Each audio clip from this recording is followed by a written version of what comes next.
Hi everyone, my name is Rocio, and in today's video I'm going to be going over why I decided to read 50 books for the year of 2024. So I first want to start by saying that I wasn't like an avid reader beforehand. I would like reading, but it wasn't something consistent that I used to do.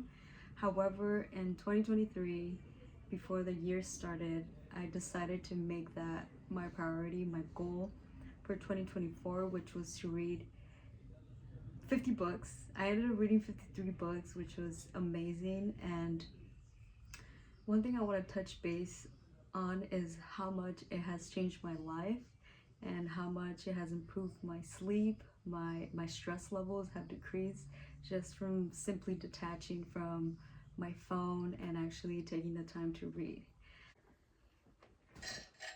Okay, so the reason why I started reading was because I don't even know how to explain it. I had this gut feeling that was telling me, hey, you need to relax, you need to calm your mind, you need to take it slower, you need to take your days a little bit slower.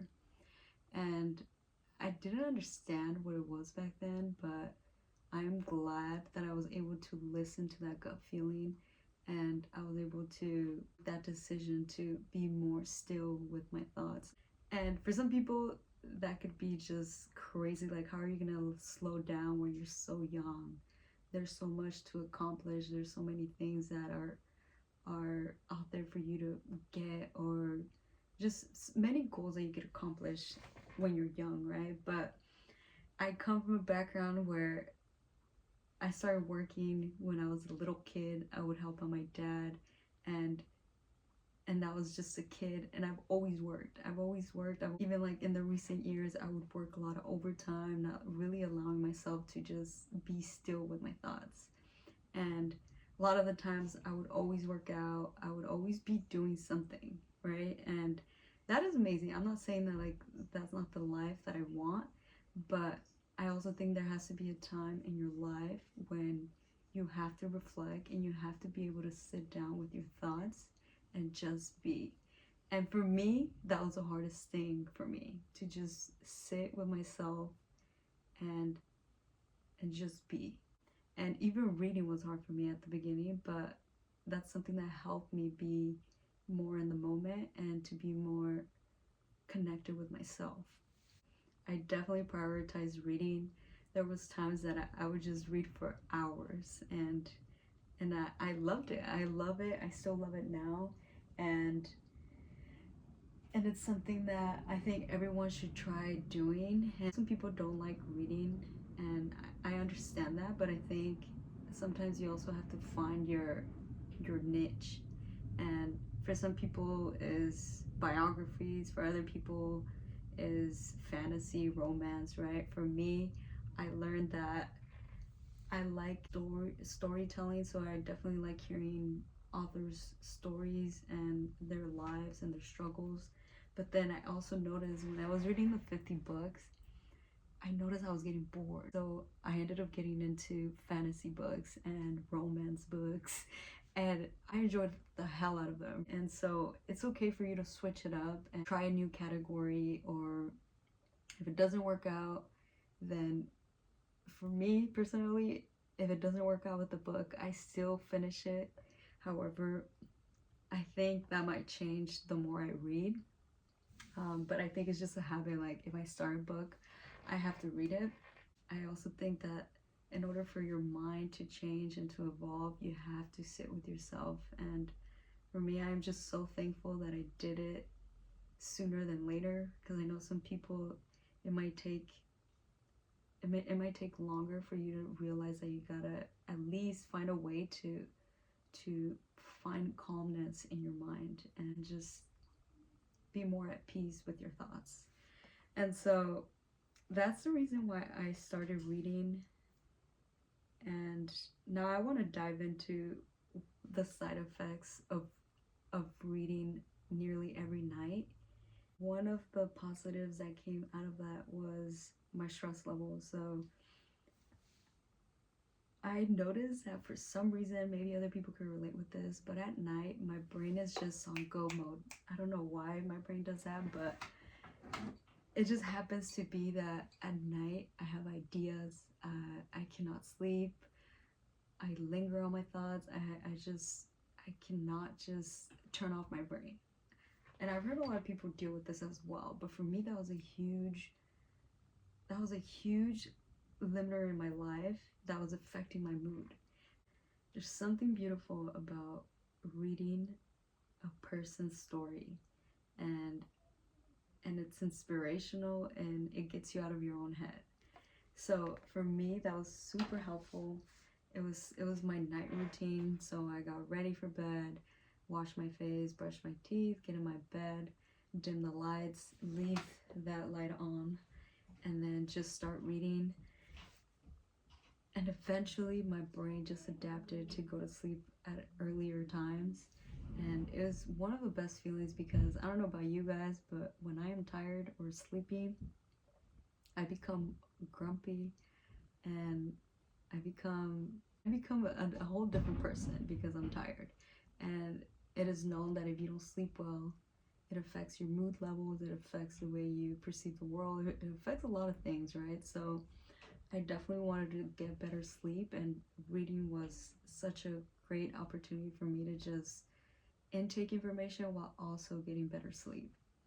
Now, stress levels as well, when you're too focused about your own life or yourself, or you're thinking about what's next, you're naturally get anxious or you're gonna get stressed out because you're thinking ahead of time, or sometimes you're thinking of things that have happened in the past.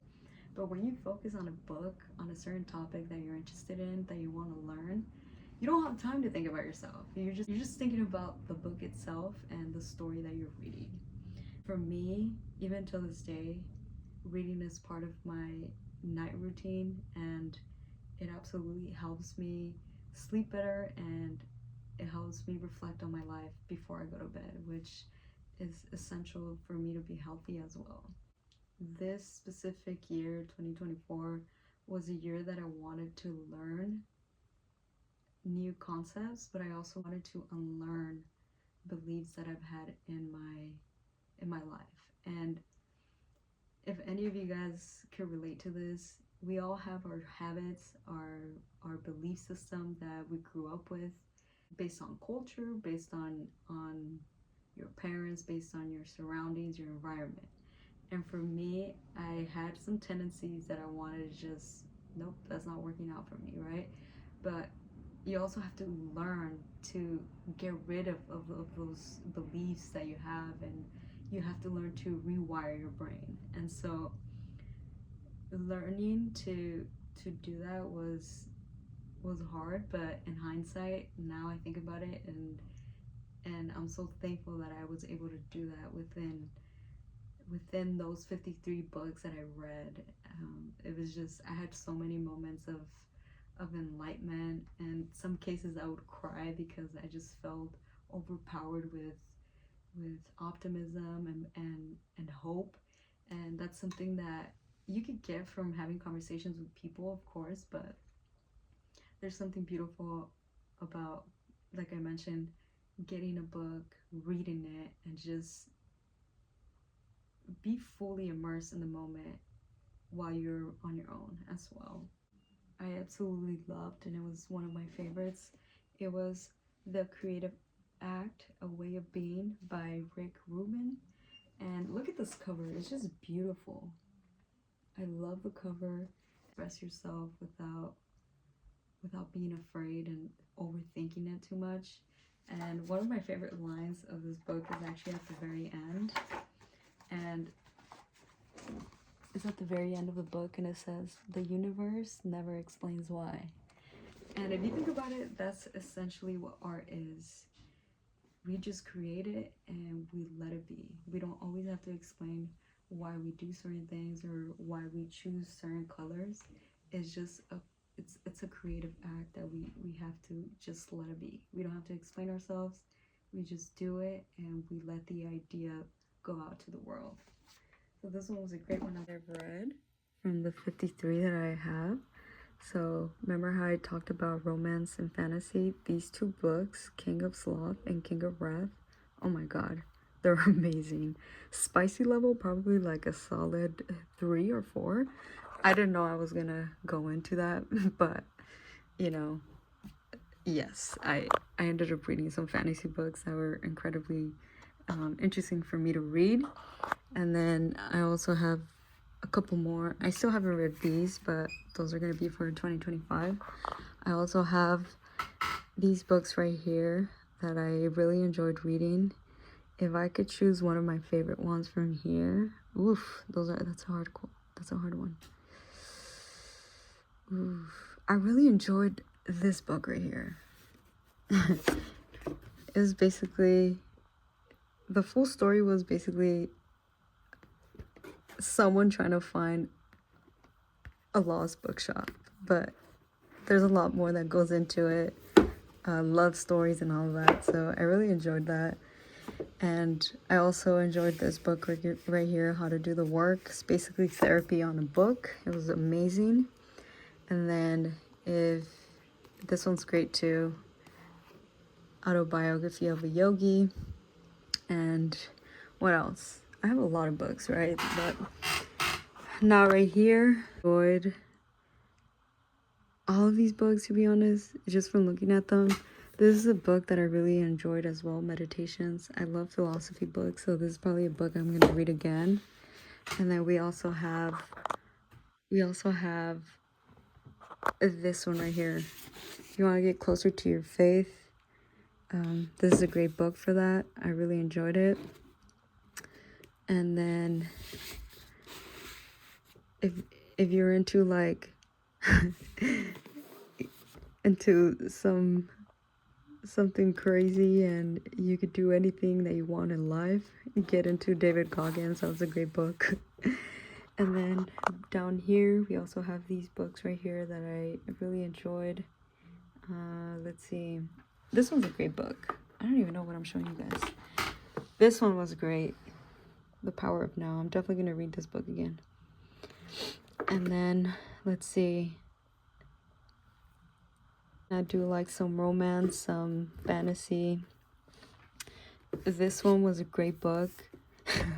It's basically a guy who does art, and the way he does it, he has strangers write anonymous confessions and they put them in a box, and then when he reads them, he creates art, and then out of that art, it comes from the confessions, and then once he creates the art, he then sells the art, and then sometimes the same people who write it, which are strangers, they end up buying the art. So this book was great. It also talks about like a love story and all that, but I thought it was a great concept of being creative and hearing people's confessions. And then what's another one?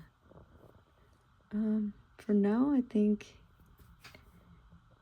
those were, and then the ones I mentioned, all of these were amazing books if you want to change the way you perceive the world. So that concludes today's video. Thank you all for tuning in, and for anyone who loves books and wants to continue learning about books or listening me talk about books and the books that have changed my life, please come back. You're always welcome here. Excited, and this is going to be fun. It's going to be a creative act that I'm willing to do because it's something that I enjoy. And so thank you guys.